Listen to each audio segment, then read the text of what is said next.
The key phrase is, it's understandable. Understandable that I have all these triggers. It's understandable that I get upset when my husband ignores me at parties. It's understandable that given my trauma, I'm super sensitive to certain behaviors. It's understandable that I need a lot of attention sometimes. It's understandable that I'm in pain a lot. So the key phrase, it's understandable, is remarkably healing when you say it and you mean it. You're really understanding yourself. You're giving yourself empathy and compassion and love. And it's just incredibly healing. Welcome to the Divorce Survival Guide podcast, where we have open and honest conversations about co-parenting, separation, divorce, and the hardest question of all, should you stay or should you go? I'm Kate Anthony, your Divorce Survival Guide, and I'm here to help you navigate some of the roughest waters you've ever swum in and answer some of your toughest questions. I've been to hell and back, and now it's my mission in life to help you get to the other side of this process with your sanity and your heart intact. Hey everyone, welcome back. Well, it's almost Mother's Day. What are we gonna do? This is a question I get every year. The multiple versions of the question. One is, I'm not gonna have my kids, or I'm not gonna have them for the entire day. Maybe I get them for a couple of hours. What do I do? How do I take care of myself? How do I spend the day in a way that doesn't feel shitty? Another version is, I have my kids, but I don't think my co-parent is going to do anything. It's not like he's going to take them out to get them gifts or to get me gifts and cards or whatever. This is an exercise in self-care. I mean, hugely, obviously. And I just want to offer a couple of things. The first is, there are so many moms in your situation, and a lot of them are married. If you think back on all the Mother's Days that you have had over the years, when you were married and were not honored or cared for or celebrated in the way that you wanted to, right? That probably happened a lot. And if it didn't, then, that's amazing. And if you're going to be celebrated, that's even better, right? Yay. But if you are one of the many women who don't feel like they've ever been celebrated and certainly know they're not going to be now, there's a couple of ways that you can go about this. One is gather with all of the other moms that you know. Acknowledge that, they're not going to do anything. Let's have a brunch. Let's get together at somebody's house with all of the kids and let's do something for ourselves and each other and honor ourselves and each other in a way that nobody else probably will. And then maybe also at that, if you have younger kids or whatever, maybe you set up like a crafts table for the kids to make cards for moms. If you don't have your kids and you want to just book yourself a massage, take yourself to the spa, everyone's having a Mother's Day special. In my neighborhood, well, not in my neighborhood, but nearby, there's a wonderful Korean spa, very small Korean spa. I live in LA. We also have an enormous Korean spa, but it's like a factory. I hate it. There's a really tiny one nearer to me that I love, and it's just intimate and tiny, and I find it to be so healing and relaxing. If that's not your thing, fine. What is your thing? Maybe just like sitting at home and deciding, I'm going to watch Hallmark movies all day and I'm going to eat Milk Duds and popcorn. And that's what I choose to do. And I'm not going to feel sorry for myself. I'm going to actually fucking enjoy it. Great. But this is an exercise in tapping into yourself and what it is that you enjoy and either asking for it or creating it for yourself. And I honestly think that all the married moms in the world should probably do that too, right? This is your day. Also, it's completely manufactured. So ignore it if you want. What I don't want is for you to make yourself feel bad. I don't want you to take on whatever may be coming at you externally from the other people in your life and make that mean anything about yourself, your humanity, your worth. It's not any of that. Those are my thoughts about Mother's Day. I think this day is about honoring yourself, your needs, your desires, your wants, asking for them or creating them, or none of the above. And whatever works for you is what works for you. And if it doesn't work and you wake up on Monday morning and you feel like shit, or you go to bed feeling like shit, take note of it. I want you to take note of it. And then I want you to, I like to keep notes in my phone for things like this. Or I set a reminder using my iPhone reminders, that I'll set a reminder for 1 year from now to be like, oh, Mother's Day sucked. Here's what I wish I had done instead. So you don't forget next year. I do that for Christmas. I do that for anything that I need to remember next year to do differently. Or oh, this is really fun. I love doing that. I will put it in my reminders so that I get an alert, a month in advance next time. Anyway, those are my 2 cents on Mother's Day. Happy Mother's Day, my love. If anyone hasn't told you, you are doing a fucking amazing job. You are. You're doing a fucking amazing job, and your kids are lucky to have you. Now on to today's episode. Today, I have with me Beverly Engel. She is back on the show. I love my conversations with Beverly. She is a renowned psychotherapist and author of 27 books, and her latest is called Put Your Past in Your Past. And today we're talking about how we get into these lifelong patterns and how hard they are to break, especially when you were never taught to feel your feelings, let alone trust them. But that's where the work is, and that's how we begin to change everything. Beverly and I talk about how healing is messy and it's uncomfortable, but it's also liberating. We also talk about trauma reenactment and how to create a triggers list so that we can start to connect the dots between our past pain and our present day reactions, and why you can't heal what you don't feel. Without further ado, here's my conversation with Beverly Engel. Beverly, thank you so much for coming back. I think it's been a really long time, and I'm so happy to have this conversation with you about your new book. Well, I'm glad to be back. So good. So good. So you have a new book out. It's called Put Your Past in the Past, how you may be reenacting your trauma and how to stop. Oh my God, how relatable is that? Great. I'm glad that it's relatable. We do this, right? We do this all the time. Yeah. So you talk about trauma reenactment. Can you explain what that is and what that means to our audience?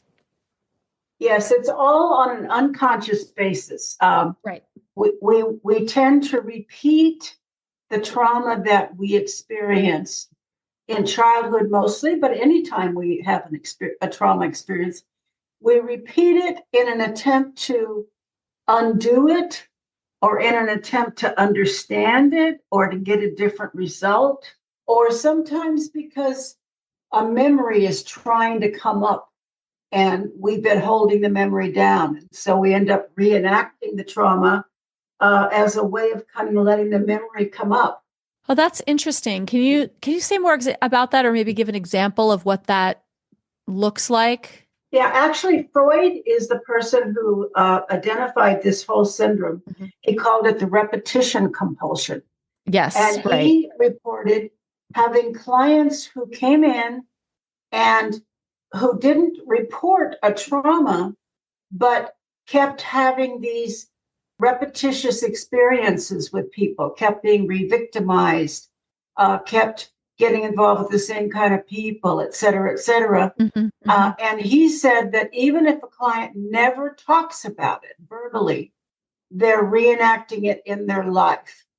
Yes. They're showing you, the therapist, or they're showing the world what their problem is by their behavior.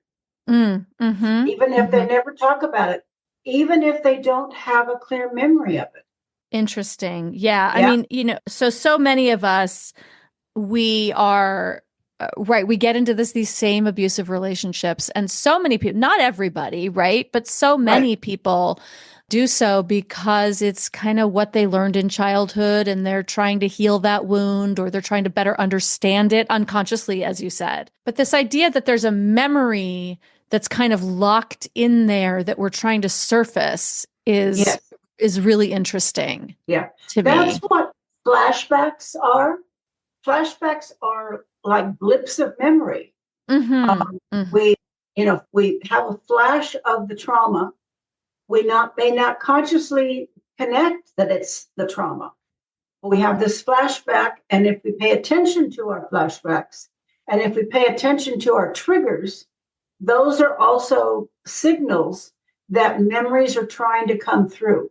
So it's kind of a shortcut, but you could also say that triggers and flashbacks are memories. Yes, right. Yes. How do you work with people? This is probably sort of a broad question, but generally, right? How do you work with people to really understand the triggers and because we talk about triggers all the time now, right? We talk about trauma all the time now. As a psychotherapist, this is, you're actually doing the work on the ground with people to understand these patterns. And so taking it from this common theme that we're talking about all the time out in the world about trauma and triggers, but like actually put it into real world applications of working with clients. How do you help them identify the trauma and the triggers so that they can begin to heal? Well, I encourage them to start paying attention to the things that regularly upset you. Okay.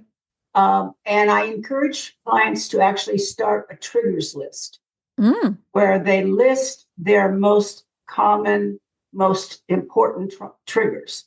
And I ask them to make the connection, if they can, with a previous trauma, or if they don't identify something as a trauma, to make the connection with their childhood, the connection with their childhood and what upsets them the most today. So if what upsets you the most today is if someone rejects you, abandons you, maybe doesn't answer your phone calls, doesn't return your phone calls, doesn't come home from work, doesn't call you, that's usually an abandonment trigger. And so number one on your list is abandonment. Now go back to your childhood. Did you have any experiences growing up being abandoned? Many people just just automatically say, yes, they know they were abandoned. Their mother left them when they were 5 years old. Their father divorced their mother when they were 9. They've been aware of an abandonment trigger. Okay. Other people, it's kind of harder to find. It could be something like you had a babysitter or a nanny for most of your childhood, and then that person left you. And you felt the abandonment there. It could be that you were adopted. Almost every adopted person has an abandonment trigger. Yes, absolutely. Okay? They ask themselves, why did my parents leave me? Why did they reject me? So go back and figure out what the abandonment was. Maybe your grandfather died when you were young, and he was the closest person to you, and so you feel abandoned. Maybe your parents were alcoholics and they left you, waiting, on the side of the road after school or in other places because they were drunk and didn't pick you up, or they left you in the car when they went into the bar. Okay. So think that was about me. Okay. Okay. Sorry about that. Yep. It's all good. Okay. I mean, it's not good, but it's okay. Yeah. So that's a number one trigger for most people, actually, is abandonment. Yes. But then maybe there's other triggers that are, less clear for you. It can be a sound. It can be an event. It can be a feeling. Some people get triggered when somebody else is getting the attention at somebody else's wedding. It's somebody else's baby shower. and you freak out. You always end up freaking out when it's somebody else's party. Okay. Maybe that's because there was a lot of sibling rivalry going on when you grew up. And, you couldn't stand it when your sibling got attention because you were so neglected. Okay.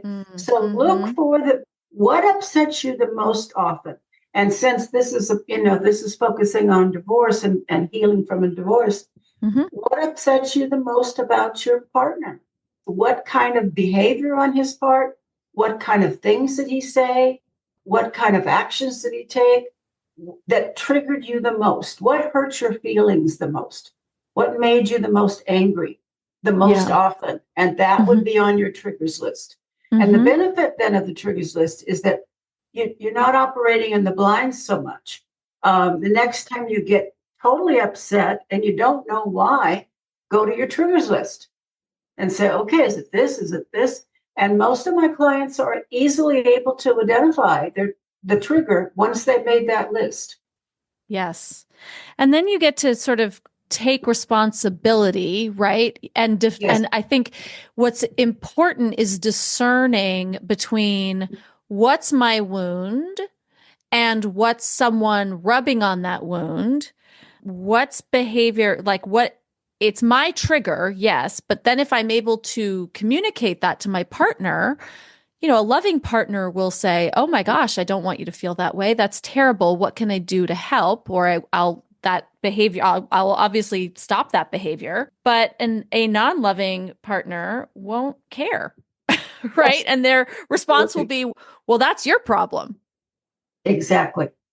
Yeah. And so that can be how we can discern whether it's the relationship or our, because a lot of times we're going, well, is it him or is it me? I don't know. And that's a very helpful way to define whether it's, you or him. You made a very good point there. It's how does my partner react to me telling them about it? A loving partner will say, oh, now I understand. I'll be careful now. They'll be empathetic. They'll be loving. And like you said, an unloving partner will just, that's your problem. I don't care. Right. And it's really, and sometimes like if you communicate your trigger to somebody, I mean, look, if you don't understand your trigger and you're just reacting, that is difficult in a relationship, right? That is not an easy person to be in a relationship with. But when you communicate it, then when you start to realize it and you can become a little bit more objective about what's happening, you can put some space between yourself and the reaction and it'll diminish. But if your partner doesn't care, then, you're not in a healthy relationship, I think is the main thing. And you got to be careful what kind of partner you have too, going into that, because some partners will use it against you. That's right. Yes, communicate it if you feel safe. If you don't, because you and your partner have a history of him using it against you, then maybe you don't share it. That's right. And then that's also a sign that you're in an abusive relationship. So go back to Beverly's other books and learn more about that. Once the triggers are identified, right, and you've got this triggers list, and we go, okay, let's go back to the sort of defining incident, or patterns of incidents. How do you help people process that trauma once it's identified? How do we do that? After we've made the connection between the trauma and our current issues, we need to really focus in on our emotions. There's a saying, you can't heal what you don't feel. And trauma victims very often are numb to their feelings or they're dissociated. And so I'm saying, connect with your feelings. But if you're super numb and you're not having many feelings, then we have to start from there, helping you to be in the present and to have your feelings. There's an exercise I use called the feelings check that's really beneficial, where you just, every day or every other day, whenever you can, you check in with your feelings. You ask yourself, am I feeling angry, sad, afraid, or guilty, or ashamed. Just identifying, trying to identify Yes. it in your body. And a lot of victims, former victims, can't do that. They're Yeah. so disconnected from their bodies and from their emotions that they can't. So it's a process of beginning to do that, of learning how to connect with your Yeah. feelings. And one of the ways of doing that is a grounding exercise. If you're grounded and in the present, you're going to be able to connect with your emotions easier. If you're not grounded, if you're dissociated, then you're not going to feel your feelings. That's So right. grounding is important. Just simply put your feet flat on the ground. You take a deep breath and you clear your eyes and look around the room and find a color.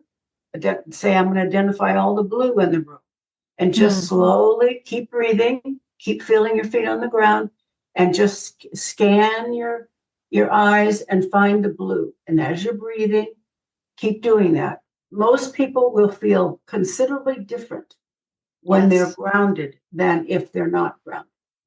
If they're dissociated, which means being dissociated means you're not in your body. We dissociate as a survival strategy.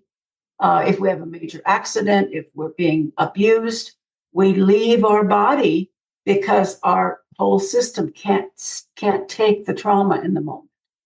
And so we leave our body. It's very, great way of surviving something. But what happens is if we're not in our body, we won't have our memories and we won't have our feelings. So Yeah. those are two exercises, the feelings check and the grounding exercise I begin with. And then I really have lots of exercises to help people identify those four major feelings, emotions: anger, sadness, fear, and shame. I remember when I first started my recovery journey a million years ago, and I could not identify a feeling. And I sort of started my recovery journey in Al-Anon, and I had a wonderful sponsor who I called her every morning and she would say, "How are you feeling?" And I'd say, "Good." And she'd say, "Okay, so good isn't a feeling. So how are you feeling?" And I would just be I was blank. Yeah. I was completely blank, completely dissociated. I could not do it. And she said, "I can't work with you until you have gone to a therapist and until you have learned to connect with yourself and thank God I had this. She was a wonderful sponsor because, you never know. In 12-step programs, sponsors are just people. They're not professionals in any way. And she sent me to a therapist. And the very first thing she did was give me the feelings wheel and was like, "Okay, here's a list. Can you identify any of the things on this list?" And she had it broken down into hard feelings and soft feelings, right? So I could feel the anger, I could feel the rage. Great. What's underneath that? Right. And it was a step-by-step process. Yeah. Before I was ever able to, and then I would call Amanda and she'd say, "How are you feeling?" And I go, "Okay, hold on. And I would take out the list. "I am feeling scared." Right. And I felt like, wow. And then now I feel proud because I identified that I'm scared. Yes. Yes. Yes. Yeah. And it feels there's like a childlike sort of wonder to it. It is, but it's hard work when you've spent most of your life not understanding this stuff. Absolutely. And it can be scary. I mean, if you spent your life not feeling and then you start to have emotions, it can be scary. Like you feel out of control. Yes. Like That's what right. if I can't control these feelings? It can be very scary, but it feels wonderful once you do it. It feels just absolutely wonderful. And it's, that's the sort of the process of growing your emotional intelligence is to be able to say, "I feel X." Yes. Oh, what's underneath that? Why do I feel this intense rage? Right? Because this is what our triggers will lead to. Yes. So why do I feel this intense rage when this thing is happening? Right? First, I got to know that, oh, that's rage. Oh, interesting. Yeah. Yeah. I think when we get triggered, we get overwhelmed by the feelings and we're not able to identify what they are or have any objectivity, any sort of distance from them. We just get flooded, and then we can't communicate, we can't do anything about it. I do want to talk about that feeling of like how scary it can be and messy, right? It's really messy when we experience our feelings for the first time, when we feel the feelings, right? It can be really gross and messy for a long time because we don't know how to communicate them properly. Or how do you work with people to through that messiness, through that fear, through that difficulty in communicating, whatever it is? What is that process like? Well, it's not kind of a simple process. It's kind of complicated. Right, sure. Yeah. One thing I do is use the word messy. I ask the client what their experience has been growing up with other people's emotions, with the way their parents express their feelings, for example.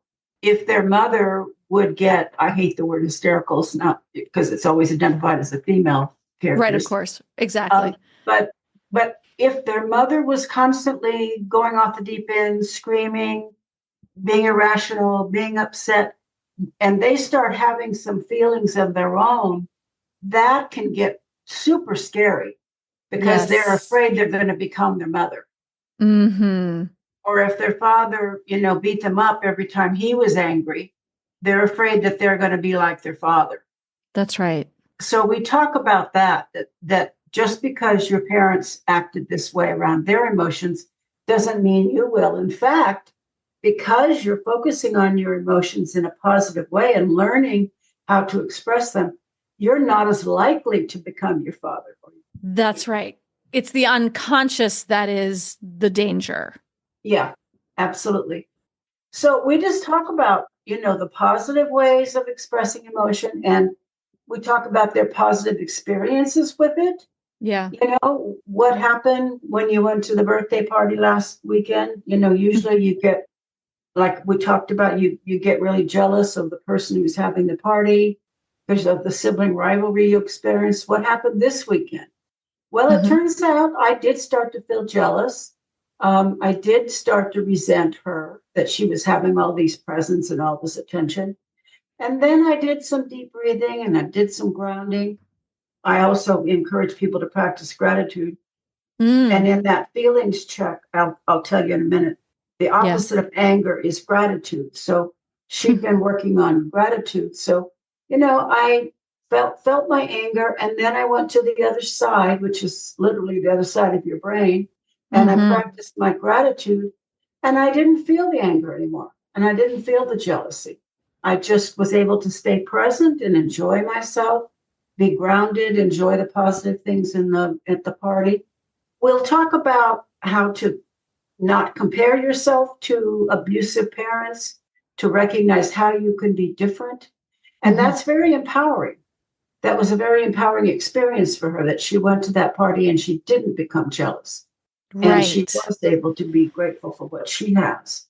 Absolutely. Absolutely. Of course, it's, none of this is linear, right? And we have to take each thing as they come. We're going to take a quick break. And on the other side, I want to dig a little bit more into some of the tools that you have in your book and how this applies to, in particular, not marrying the same abuser. Yes. So we'll be right back.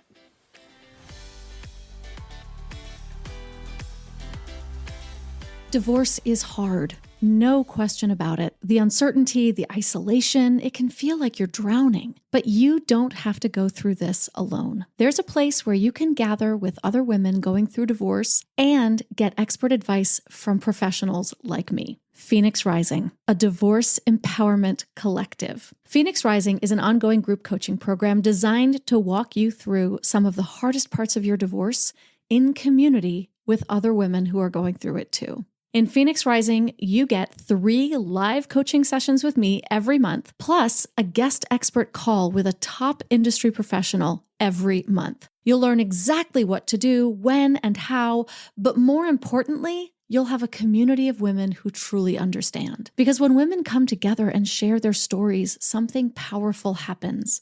We rise, we gain strength, we reclaim our voices, and we move forward, not just surviving, but thriving. Inside Phoenix Rising, you'll get expert guidance, a safe and supportive space, and the kind of sisterhood that changes everything. Enrollment is always open, so join us at kateanthony.com/decided today. That's kateanthony.com/decided, and we will welcome you with open arms. So guys, we all know divorce is hard. Co-parenting, even harder. That's why most of my clients use our Family Wizard, the #1 most referred co-parenting app out there. Our Family Wizard eliminates misunderstandings with a secure, uneditable messaging system, which is the best way to document communication for court. If you need to share schedules, expenses, or important updates, it's all in one place. No more he said, she said. Plus, with features like tone meter and detailed activity logs, it helps keep communication civil and accountable. When people know their messages are permanently recorded and reviewable, they tend to stay more in line. Courts, attorneys, and therapists recommend it because it works, helping co-parents stay organized and reduce conflict. So, ready for smoother co-parenting? Go to kateanthony.com/OFW today and take control of your communication. That's kateanthony.com/OFW. Okay, we are back with Beverly Engel talking about her new book, Put Your Past in the Past, Why You May Be Reenacting Your Trauma and How to Stop. Beverly, we were talking about how messy this healing process can be and how it's not linear. You know, so many of my listeners are leaving abusive marriages, and many of them are frightened that they will make the same mistake again, that they may also, this might be the second or third time that they have been in abusive relationships. Let's talk about your book and how you address these issues in the book and how the tools that you give people so that they can sort of work to avoid this again. Okay. Well, the first thing is making the connection. If you have a pattern, you need to discover what the pattern's telling you. Okay. So that's going back into your past and looking for trauma. It isn't always physical, sexual, emotional abuse. It could be not having an attentive parent.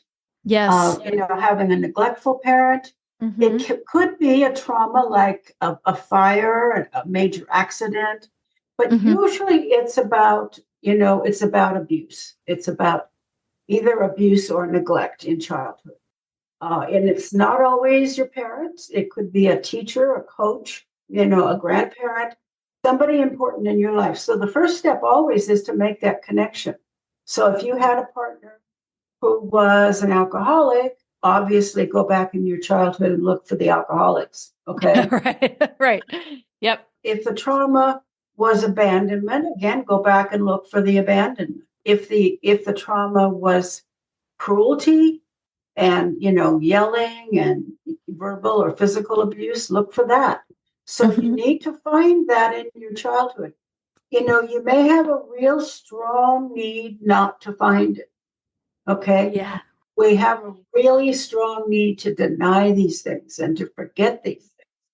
So it isn't as simple as you would think it is. It's sometimes hard to find it because we tend to blame ourselves. Victims tend to blame themselves for abuse, to make excuses for abuse, especially sexual abuse. So we don't want to blame the person. We blame ourselves. We don't want to face the trauma, especially again with sexual or physical abuse. We don't want to face it. And so we make excuses. We cover it up. We blame ourselves. We do everything possible to not face the fact that my father used to beat the hell out of me all the time. It's amazing how people are capable of totally blocking that out. So when you go back and look, don't skip through it too quickly. Yeah. Okay. Ask other members of your family, safe members, like if you have some siblings, ask them what their experience was. Don't lead them. Just, ask them what their childhood was like. Don't take it that, just because they don't remember anything doesn't mean it happened either. It didn't happen because they also be in denial. Okay. Right. Yeah. But they can be a source of good information. You can go back and talk to your grandma, your grandfather, and ask them what it was like when your mother and father were raising you. What was life like? So you can ask questions and look at old photographs and, try to find what the connection is. A lot of times old photographs will tell you a lot. If you're sitting there and you're looking like horribly in pain, in the family picture, and that consistently, that's how you look in family pictures, that's telling you something. So you have to really do some research in discovering what it is.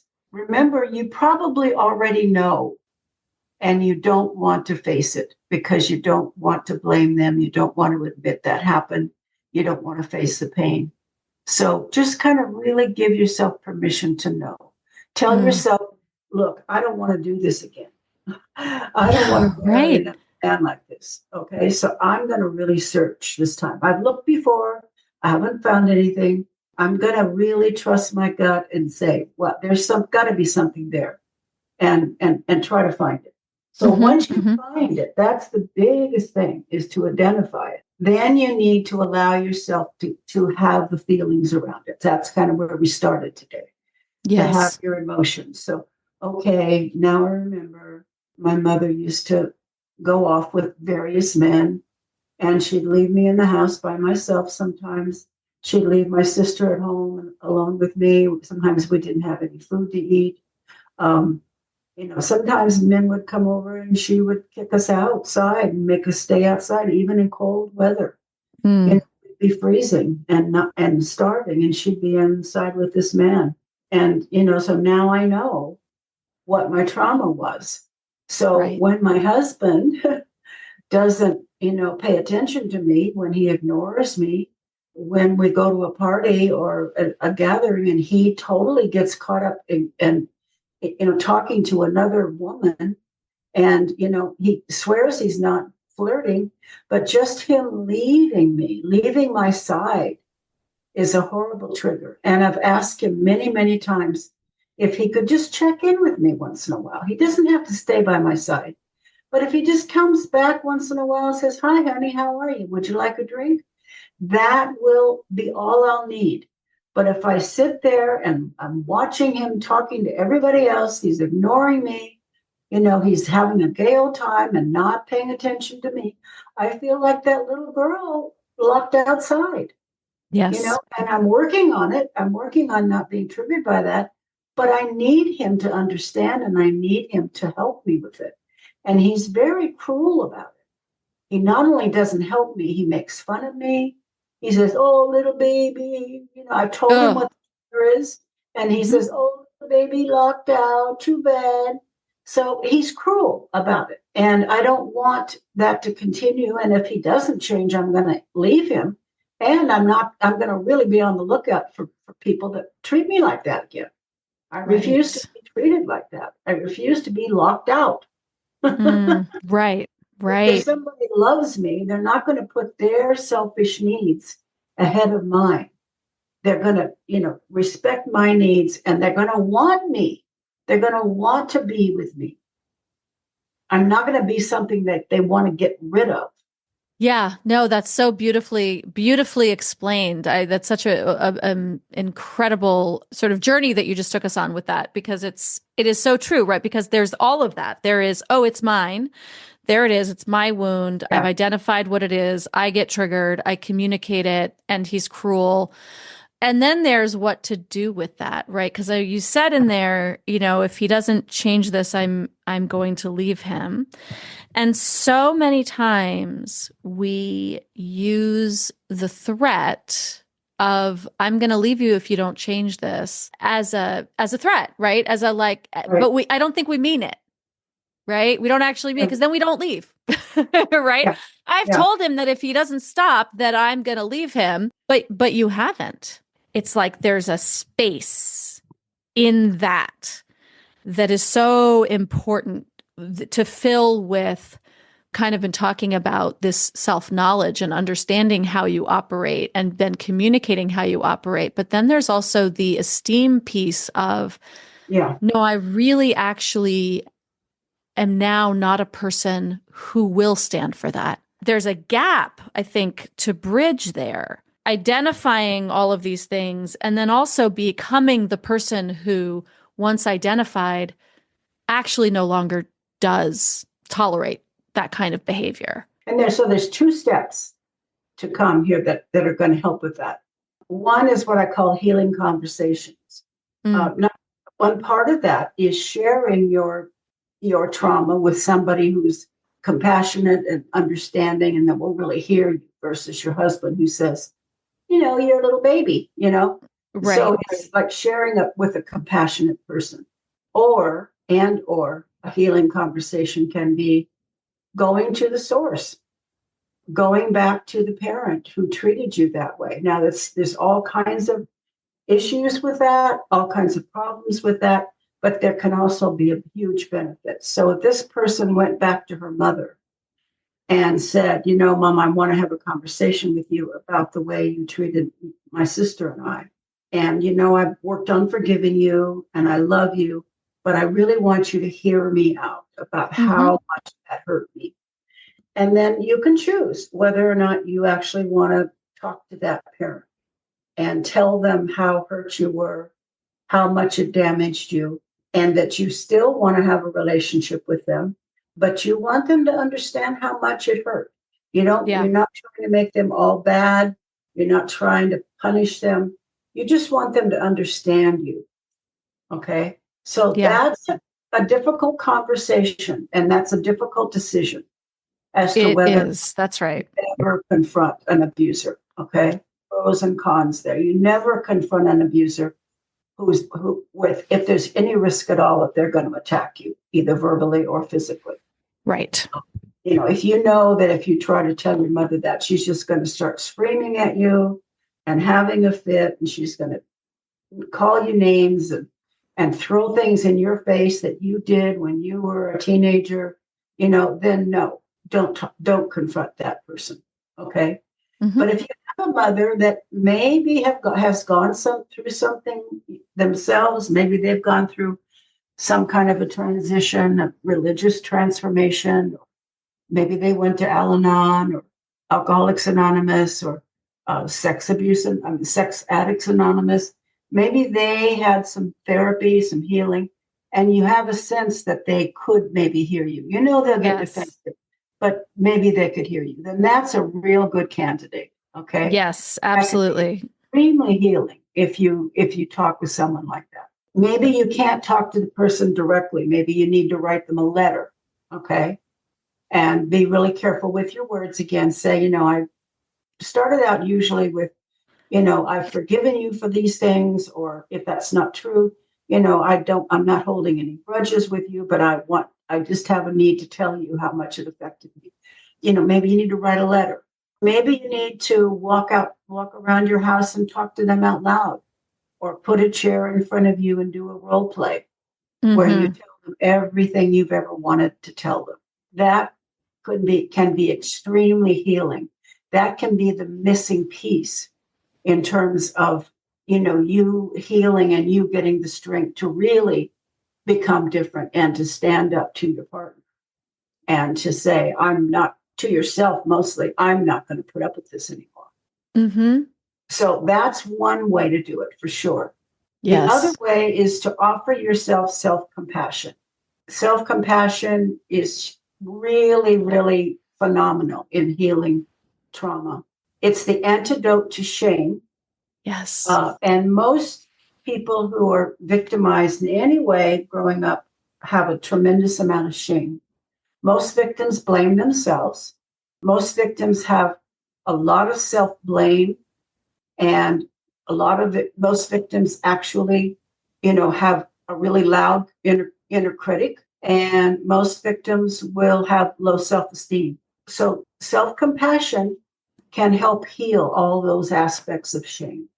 And it goes as simply as this, and I'll repeat it later, but the key phrase is, it's understandable. understandable that I have all these triggers.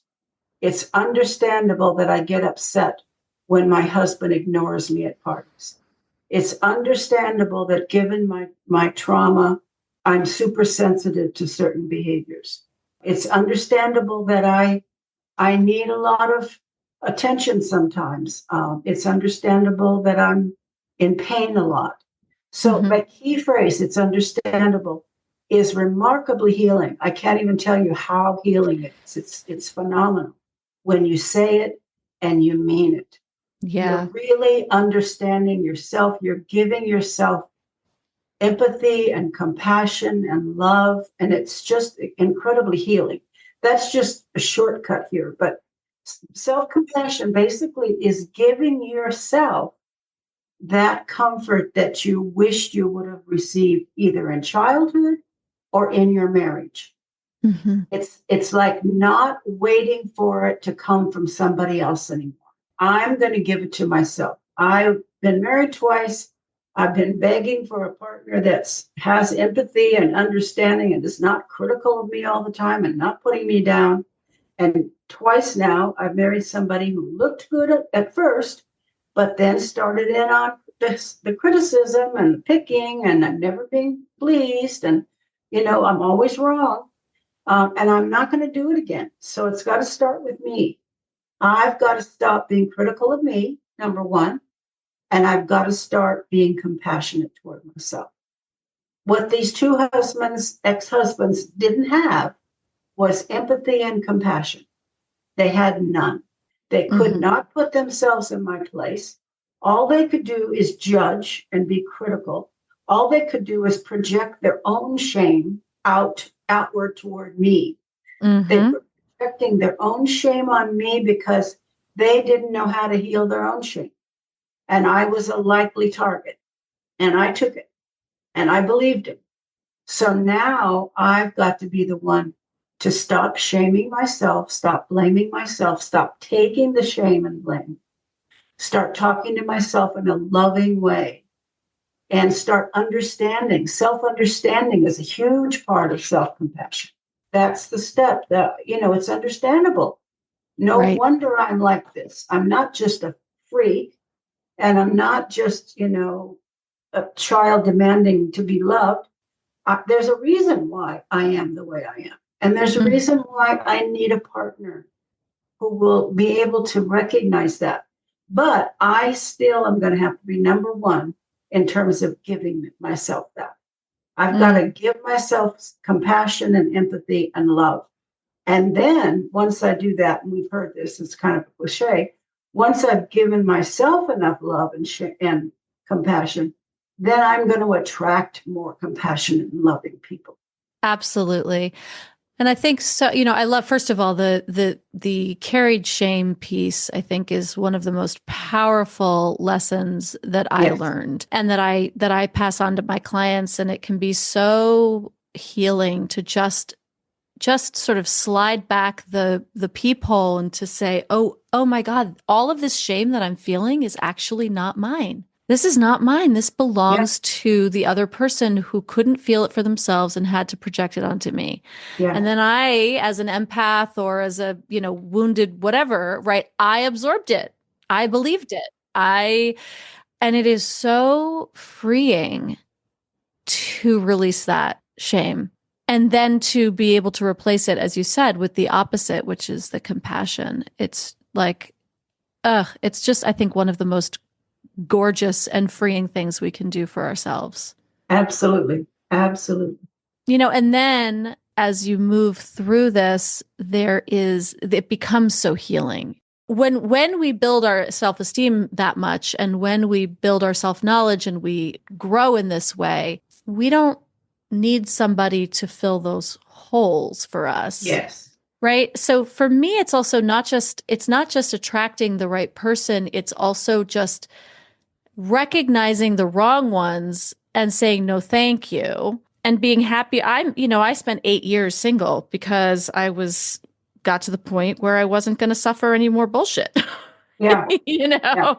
And that was part of my healing, right? And it took a lot of work, but that's sort of where you get to. And, it might take longer, but you're just not going to say yes to things that should be a no because you start to recognize them. I'm so glad you shared that you have to fix your own holes. That's really super important. Yes. But it's also important to know that because when you feel shame, you don't feel like you deserve anything. That's good. Right. You don't feel That's like right. you deserve love. So, yes, building yourself up and healing your own wounds is going to be super important. And to learn that you do deserve to be treated well. That's right. We don't want somebody else to have to fill up our holes, but we deserve to be treated with love and respect and consideration. And when you're full of shame, you don't believe that. You don't believe that you deserve those things. In fact, that's what causes a lot of re-victimization, especially for women, is shame, because they don't believe they deserve to be treated well. They're just full of shame and self-blame. Women in particular, like 72% of women who are physically and sexually abused will be re-victimized because they have such low self-esteem. They don't respect themselves. They don't respect their body. They don't have good boundaries. And they feel hopeless and helpless and powerless and don't defend themselves. And they have low self-esteem and a poor body image. And so they will sometimes accept what we can get. That's right. Don't think we can get anything better. And so that's right. It's a key factor in being re-victimized too, whether it's emotional or physical or sexual abuse. Yes. So all of this healing work is sort of the thing that helps us to stop reenacting this trauma. Yes. And sometimes, we have to look at ourselves too, because we don't, with you, I know you focus on divorce, and that's a super important thing, not repeating, unhealthy marriages. But we also have to look at our tendency to repeat our trauma, especially if it's abuse, with our children. Yes. We can't be passing on to our children the way we were treated. That's right. That's another way of reenacting trauma, is to become like our parents. Right. This is sort of that other cycle of abuse that we talk about, which is that it becomes the generational cycle that we are, very often victims become abusers because it's the only way that they can feel powerful, and it's all unconscious. Absolutely. But absolutely. This healing work, I will always say that it takes one generation to stop generational cycles of abuse. Yes, right. Yes, and so it's our job, it's our duty at this point, I believe, because we have access to information and books like yours. Beverly, you've written 27 books. There is no shortage of information out there for us to learn and grow and heal in ways that, other generations just didn't have. So if we can do this work and put a stop to this stuff, I think it's incumbent upon us to do so, and we can save our kids. Absolutely. Absolutely. Beverly, I could talk to you all day about this. But where can everybody find you and all of your incredible books, including this one? And what other words of wisdom would you like to leave people with? Well, we'll start with the words of wisdom. I just really want people to understand that they do need to be very forgiving of themselves for the way they have reenacted their abuse. Okay. Whether it's by getting involved with the same kind of abusive partner, whether it's tending to treat your children the way you were treated, whether it's a tendency to have some sexual issues because you were sexually abused and you unconsciously reenact some of that stuff, but to be very self-forgiving and self-understanding. If you had known better, you would not have done it. And now that you understand yourself better, there's a huge opportunity for you to be a completely different person in terms of not being caught up in this reenactment. The better you can be at self-forgiveness, self-compassion, the more you can heal and the more you can not pass this stuff on to other people and not keep repeating it in the next marriage or whatever. That's right. So I really want to encourage people to be self-forgiving, self-understanding. People can reach me at www.beverlyengel.com. I have another website called healmyshame.com. I have tons of my articles, tons and tons of information about shame on that one. Ooh, I love it. Buy my books on Amazon, Barnes and Noble, most bookstores. It's coming out March 18th, and I would appreciate their support. Absolutely. Listen, everybody, get this book.